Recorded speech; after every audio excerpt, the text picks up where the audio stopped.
기준봉을 보는데 여러분들 이 두 가지만 기억하시면 돼요. 두 가지. 바로 첫 번째는 거래량, 그리고 두 번째는 분봉입니다. 자, 첫 번째로 거래량은 이 기준봉이 발생하는 자리에서 대량의 매수세와 같이 동반이 되는 경우가 일반적이에요. 자, 그리고 두 번째 분봉은 안녕하세요, 퓨처스 트레이딩입니다.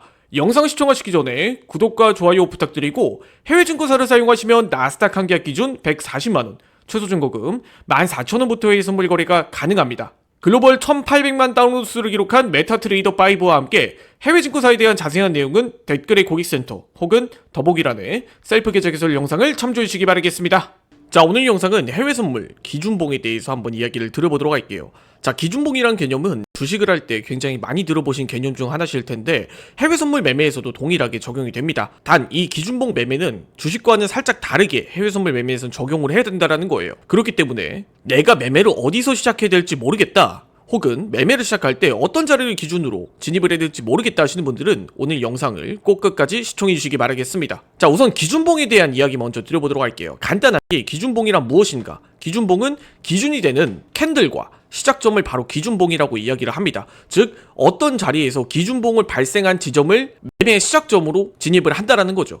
그렇기 때문에 여러분들이 아무렇게나 아무런 자리에서 진입을 하는 게 아니라 적어도 이 자리를 시작으로 진입을 해야겠다, 혹은 이 자리를 시작으로 추세가 바뀌었다 라는 걸 이야기해주는 게 바로 기준봉의 핵심이라고 봐주시면 될 것 같습니다. 자, 그렇다면 본격적으로 이 기준봉을 잡는 방법에 대해서 이야기를 드려보도록 할 테니까 영상 꼭 끝까지 시청해주시기 바라겠습니다. 기준봉을 보는데 여러분들 이 두 가지만 기억하시면 돼요. 두 가지. 바로 첫 번째는 거래량, 그리고 두 번째는 분봉입니다. 자, 첫 번째로 거래량은 이 기준봉이 발생하는 자리에서 대량의 매수세와 같이 동반이 되는 경우가 일반적이에요. 자, 그리고 두 번째 분봉은 우리가 기준봉을 볼 때는 1분봉, 5분봉에서는 기준봉이 발생하지 않습니다. 적어도 30분봉 이상 혹은 1시간봉 이상에서 보시는 걸 추천을 드릴게요. 저는 영상에서 설명을 위해서 30분봉으로 설명을 드리겠습니다. 자, 우선 현재 화면에서 한번 기준봉을 찾아보도록 할게요. 바로 기준봉은 이런 캔들이 바로 기준봉이라고 이야기를 드릴 수가 있어요. 왜 그러냐면 이 기준봉이 발생하는 데는 30분봉 이상에서 적어도 추세를 바꿔놓을 만한 캔들 하나가 바로 기준봉이 되는 거예요. 그런데 이 기준봉이 발생되는 자리에서 적어도 거래량이 기존의 거래량을 다 잡아먹는 캔들이 발생이 되어야 된다. 바로 이 부분이 핵심이라고 봐주시면 됩니다. 바로 이전의 매수세와 매도세가 시작되었던 자리 혹은 끝났던 자리를 이 캔들 하나가 다 잡아먹고 이 매도세를 매수세로 완전히 돌려놓은 캔들이라는 거예요.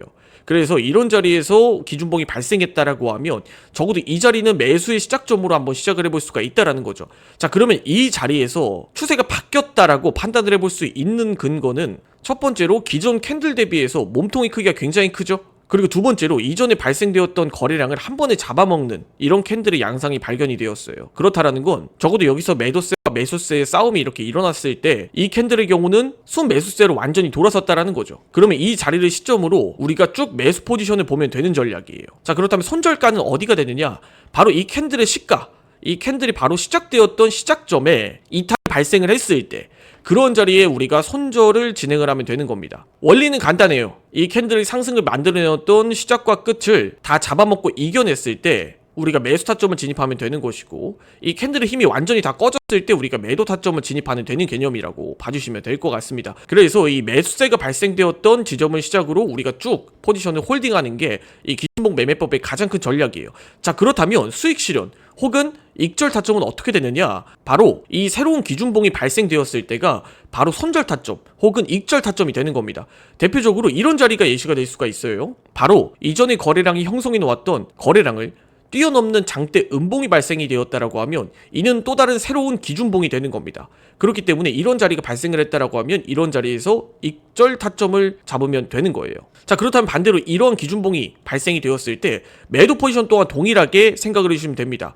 이 자리를 기점으로 우리가 매도 포지션을 잡고 출발을 하면 되는 거예요.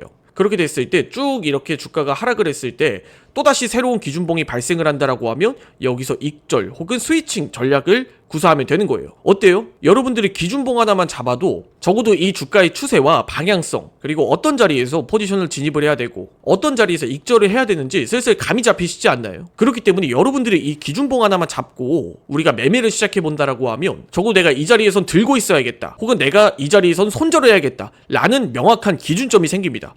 그래서 여러분들이 적어도 이 기준봉에 대한 매매는 꼭 알고 가셔야 되는 포인트 중 하나라고 봐주시면 될 것 같습니다.